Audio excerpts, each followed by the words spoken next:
بسم اللہ الرحمن الرحیم۔ السلام علیکم۔ خلیفہ ہارون الرشید کی شادی اپنی چچا زاد زبیدہ سے 165 ہجری بمطابق 782 عیسوی میں ہوئی۔ ملکہ زبیدہ اپنی خوبصورتی اور ذہانت کی وجہ سے پورے بغداد میں مشہور تھی۔ ناظرین گرامی، یہ وہی زبیدہ بنت جعفر ہے جنہوں نے پانی کی قلت کے سبب حجاج کرام اور اہل مکہ کو درپیش مشکلات اور دشواریوں کا اپنی آنکھوں سے مشاہدہ کیا، تو انہوں نے شہر مکہ اور میدان عرفات کو پانی کی فراہمی کے لیے ایک نہر بنوائی، جسے تاریخ میں نہر زبیدہ کے نام سے جانا جاتا ہے۔ خلیفہ ہارون الرشید اور ملکہ زبیدہ کو اللہ تعالیٰ نے 787 عیسوی میں ایک بیٹا عطا فرمایا، جس کا نام انہوں نے امین رکھا۔ خراسان کے گورنر علی ابن عیسیٰ نے خلیفہ ہارون کو ایک کنیز تحفے میں دی، جس کا نام مراجل تھا۔ مراجل ہاتھ کے شہر بارگیس سے تعلق رکھتی تھی۔ مراجل کے بدن سے اللہ پاک نے خلیفہ کو ایک لڑکا 788 عیسوی میں عطا فرمایا، جس کا نام مامون رکھا گیا۔ مامون کی پیدائش کے چند دن بعد ہی اس کی ماں مراجل انتقال کر گئیں۔ خلیفہ نے مامون اور امین دونوں کو ایک ہی مدرسہ میں تعلیم و تربیت کے لیے بھیج دیا۔ کچھ سالوں بعد خلیفہ اپنے خاص وزیروں کو لے کر اپنے بچوں کے مدرسے کی طرف ان سے ملنے کے لیے گیا۔ راستے میں خلیفہ کو حضرت بہلول دانا رحمۃ اللہ علیہ مل گئے۔ وزیروں نے زبردستی ان کو اپنے ساتھ ملا لیا اور اونٹوں پر سوار کر لیا۔ چنانچہ حضرت بہلول خلیفہ کے ساتھ اس کے بیٹے امین اور مامون کے مکتب پہنچ گئے۔ مکتب پہنچ کر خلیفہ نے استاد سے اپنے بچوں کی تعلیم و تربیت اور ذہانت کے بارے میں دریافت کیا، تو بچوں کے استاد محترم کہنے لگے، عالی جا، آپ کا بیٹا امین عورتوں کی سردار ملکہ زبیدہ جیسی ہوشیار اور عقل مند خواتین کا بیٹا ہے، لیکن وہ کن ذہن ہے، اسے کچھ بھی جلد سمجھ نہیں آتا، جبکہ مامون جو کہ ایک کنیز نے آپ کا بیٹا ہے آپ کا بیٹا ہے، وہ بہت ذہین، دانش مند اور باوقار ہے۔ خلیفہ کہنے لگا، حیرت ہے، دونوں میرے ہی بیٹے ہیں، لیکن دونوں کی ذہانت میں اتنا فرق کیسے ہو سکتا ہے؟ تم بغیر ثبوت کے اتنی بڑی بات کیسے کر سکتے ہو؟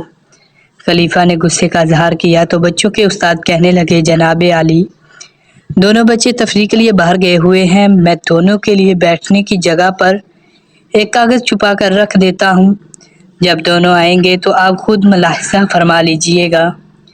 کچھ دیر بعد بچے مکتب میں داخل ہوئے اور اپنے والد کو دیکھ کر بے حد خوش ہوئے، اور اپنے والد محترم سے گلے ملنے کے بعد دونوں بچے اپنی اپنی جگہ پر بیٹھ گئے، جو ان کے استاد نے ان دونوں کے لیے مخصوص کر رکھی تھی، اور جہاں پر استاد نے ایک موٹا کاغذ چھپا دیا تھا۔ مامون بیٹھتے ہی کچھ مضطرب نگاہوں سے ادھر ادھر دیکھنے لگا، جبکہ امین اپنی جگہ پر اطمینان سے بیٹھا رہا۔ کیا بات ہے مامون، کچھ بے چین نظر آتے ہو؟ آخر استاد نے مامون کی بے چینی کی وجہ پوچھ ہی لی۔ استاد محترم، میں اپنے بیٹھنے میں جگہ پر کچھ تبدیلی محسوس کرتا ہوں، مگر سمجھ نہیں پا رہا، ایسا لگتا ہے جیسے میری جگہ کاغذ بر اوپر ہو گئی ہو یا چھت کاغذ بر نیچے ہو گئی ہو۔ امین، کیا تمہیں بھی کوئی تبدیلی محسوس ہو رہی ہے؟ نہیں استاد محترم، امین نے جواب دیا۔ خلیفہ تو جیسے دم بخود ہو کر رہ گیا اور سر کو پکڑ کر بیٹھ گیا۔ حضرت بہلول بھی یہ منظر دیکھ رہے تھے۔ بچوں کے استاد بولے، عالی جا، اگر اجازت ہو تو دوسرے کمرے میں چلتے ہیں۔ وہ بچوں کو ادھر چھوڑ کر دوسرے کمرے میں چلے گئے۔ خلیفہ نے حیرت زدہ ہو کر کہا، آخر کیا ماجرا ہے؟ امین کی ماں زبیدہ عرب کی ذہین ترین عورتوں میں سے ہے، اس کا کوئی مقابلہ نہیں، مگر اس کا بیٹا۔ آخر بہلول جو تب سے خاموش کھڑے تھے بول پڑے، عالی جا، اگر اجازت دے تو میں اس کا سبب بیان کروں۔ ہاں ہاں ضرور کرو۔ خلیفہ بہلول کی طرف متوجہ ہوا۔ اولاد کی دانش مندی اور ذہانت کے دو بڑے سبب ہوتے ہیں۔ خلیفہ دلچسپی سے بہلول کی بات سننے لگا۔ حضرت بہلول کہنے لگے کہ اولاد کی ذہانت، پھرتی اور دانش مندی کا پہلا سبب یہ ہے کہ عورت اور مرد کے درمیان فطرتی رغبت اور خواہش ہو، تو ان کی اولاد ذہین، ہوشیار اور دانشمند ہوتی ہے۔ دوم یہ کہ عورت اور مرد مختلف خاندان سے ہوں تو ان کی اولاد میں عقل اور دانش کی فراوانی ہوتی ہے۔ خلیفہ جلدی سے بولے، اس کی کوئی دلیل ہے تو وہ بیان کرو، بنا دلیل کے یہ میں کیسے مان لوں؟ خلیفہ نے بہلول سے وضاحت طلب کی۔ اس کی مثال درختوں اور جانوروں میں نظر آتی ہے۔ حضرت بہلول نے وضاحت بیان کرنا شروع کی، اگر پھل کے درخت میں کسی دوسرے پھل کے درخت کا پیون لگاؤ تو نہایت لذیذ اور عمدہ پھل دار پیدا ہوتے ہیں۔ اسی طرح گورے اور گدھے کے ملاپ سے خچر پیدا ہوتا ہے، جس کی ہوشیاری، پھرتی اور طاقت کا جواب نہیں۔